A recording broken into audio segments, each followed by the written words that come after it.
Hello guys, আসসালামু আলাইকুম। তো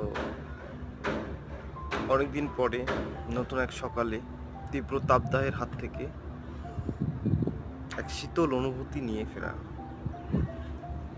চারদিকের ওয়েদার শান্তশিষ্ট, একটু মেঘাচ্ছন্ন ভাব, হালকা শীতল বাতাস, নদীর ধারে। বুঝতেই পাচ্ছেন কতটুকু সুন্দর একটা ওয়েদার হতে পারে। হয়তো আপনারা আশেপাশে লক্ষ্য করলে দেখতে পারবেন।